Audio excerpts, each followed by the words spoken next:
자, 오늘 4월 13일 마감 시황 말씀드려 보도록 하겠습니다. 전일 미국 CPI 지표가 시장 예측치대로 사실 CPI 지표가 5.1까지 전년 동기 대비해서 5.1%라 좀 너무 낮게 찍은 거 아닌가라는 생각도 사실 개인적으로 있었는데 그 전 달이 6.0이었기 때문에 그런데 5.0이 나오면서 예측치대로 나왔다. 양호하게 나왔다고 생각을 하고 있습니다. 많은 막판에 연준이 FOMC 의사록에서 2년 이하의 경기 침체 예상한다는 뉴스가 전해지면서 미국 시장이 깨졌고 우리 시장도 장 초에는 좀 영향을 받는 모습이었는데 오늘 제가 장중에 계속 이제 시장을 볼 때는 미국 시장의 어떤 이벤트보다는 에코프로에 지금 시장이 휘둘리고 있는 게 아닌가라는 생각들을 많이 했습니다. 일단 미국 시장부터 말씀을 좀 드려보면은 미국 시장 찍힐 때 찍혔습니다. 그러니까 쌍봉 자리에서 정확하게 보시면 정고점 위치에서 제가 예전에도 그 말씀을 드렸는데 지금 같은 시장은 어떻게 보면 경제적인 이론적인 부분들이 시장의 주가 이루는 때가 이론적인 부분들이 주가 이룰 때가 있어요. 그러니까 평장 특별히 막 문제 있는 장이 아닐 때 그럴 때는 그런 것들이 컨센서스도 중요하고 시장 기업 실적도 중요하고 이런 것도 중요한데 코로나 이후에 어쨌든 간 장세 자체가 수급장이란 말이에요. 그러면은 이거 지금 이제 기준금리 올라서 수급을 빨아들이고 있는 상황이고 그러다 보니까 기술적 분석이 지금은 꽤 많은 위력을 발휘한다라는 말씀을 드렸는데 지금 어쨌든 간 쌍봉 자리에서 딱 걸렸잖아요.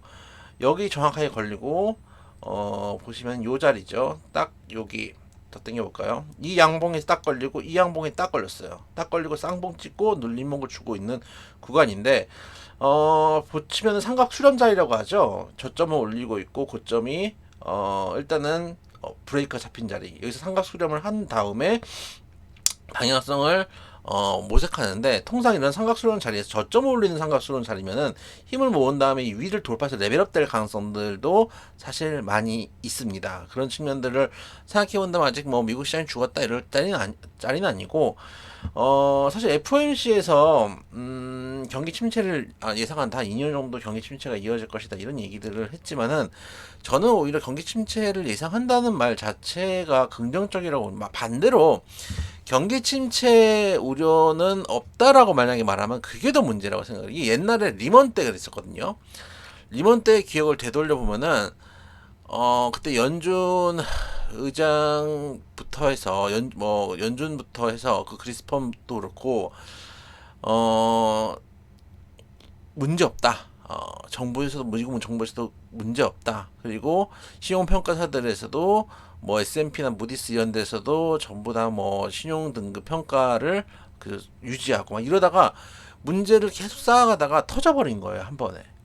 근데 지금은 그런 상황이 아니라 그래도 문제를 인식하고 있다는 것 때문에 이게 단기적으로 악재처럼 보이지만은 오히려 이벤트 소멸이 되고 CPI 발표한 이벤트 소멸이 된 이후에는 크게 시장에 영향을 미칠 만한 문제는 아니라고 생각을 합니다. 왜냐하면 우리가 이미 다 알고 있어요. 경기 침체가 올 거라는 걸 알고 있습니다. 인플레이션 경기 침체는 어쨌든 간 세트에 항상 말씀드렸죠. 인플레이션이 있다. 그러니까 경기가 안 좋다. 경기가 안 좋으면은 돈을 푼다. 돈을 풀면은 금리를 내린다는 얘기죠. 경기가 안 좋아요. 금리 인하를 해요. 인플레이션이 발생을 해요. 돈 가치가 떨어지니까요.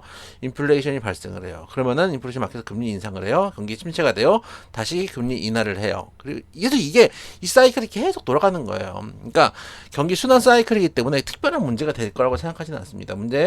문제는 그 폭이 얼마나 될지 또 어느 정도 오래 갈지 그게 문제라고 봅니다.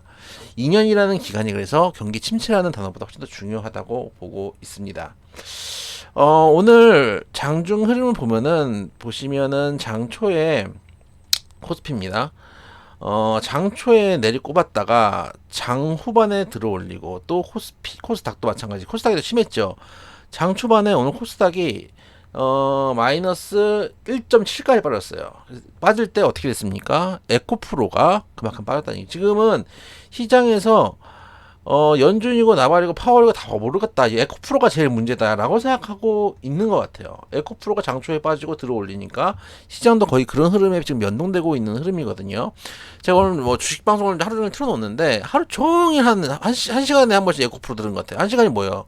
30분에 한 번씩 에코프로 얘기 들은 것 같아요. 그만큼 에코프로에 지금 시장이 상당히 예민해져 있다. 그러다 보니까 에코프로가 움직이면서 2차전지 관련 종목들 그리고 자동차 부품 소재들도 같이 움직이다 보니까 시장의 변동성이 좀 커지고 있는 상황이다라고 말씀을 드려 보도록 하겠습니다. 지금 하락이 어느 정도 예정이 돼 있고 저도 계속 말씀드리지만은 언제 우리가 또 인버스를 탈지 모릅니다만은 지금은 개별주 매매를 하겠다라고 말씀을 드리고 있습니다. 예정된 결론을 알고 있으면서도 시장은 예정된 위기를 못 들은 척하면서 수급으로 밀어 올리고 있는 상황이기 때문인데 제가 말씀드리죠. 시장이 그렇다면 그런 겁니다. 저는 여기서 한 가지 길이 더 있다고는 생각합니다. 예를 들면 시스템 리스크, 즉 은행이 여기서 추가로 망하지 않는다고 가정을 했을 때 가정을 하고 이 가정은 그래도 괜찮은 가정이죠.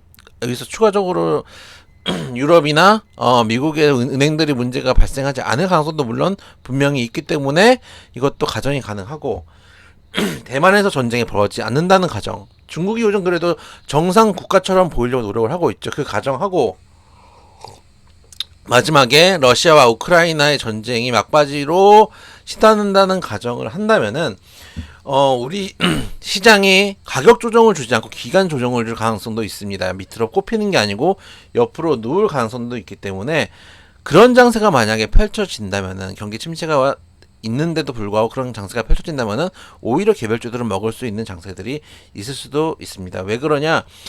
개인 투자자들의 참여가 지금 높은 상황이에요. 개인 투자자들이 쓴맛도 보고 좋은 맛도 봤는데 이게 주식이라는 게 그렇잖아요. 여러분들 뭐 주식 오래 가신 분들 알겠죠? 한번 이 바닥에 들어오면은 안 한다고 해도 몇 달 후에 또 하게 되거든요. 그 얘기는 뭐냐면은 반대로 얘기를 하면은 한번 수급이 들어오면은 이게 그렇게 잘 이렇게 빠져나가질 않아요. 빠져나갔다가도 다시 때 되면 돌아오는 거예요. 그러니까 최근에도 보시면 제가 거래대금이 맨날 작년까지만 해도 줄었다 이 말씀을 되게 많이 드렸는데 다시 요즘은 늘었다는 말씀을 드리잖아요. 주식이 빠지면서 빠져나갔던 분들 다시 들어오는 거예요. 주식이 그렇게 무서운 거죠. 그러니까 이 바닥에서 그지가 되든지 깡통 차든지 아니면은 여기서 살아 올라서 시체를 밟고 올라가는 둘 중에 하나가 될 가능성이 둘 중에 하나를 선택해야 됩니다. 결과적으로는. 그래서 지금은 개별주 매매를 해야 될 장세고 리스크는 있으니까 항상 마음의 준비를 해놔야 됩니다. 마음의 준비를 안 해놓은 상태에서 리스크가 터졌을 때는 대응하기가 힘들기 때문입니다. 현재 시간 유럽 시장 오픈을 했고 유럽 시장 양호합니다. 사실 유럽 시장은 어제 맞은 게 없어요.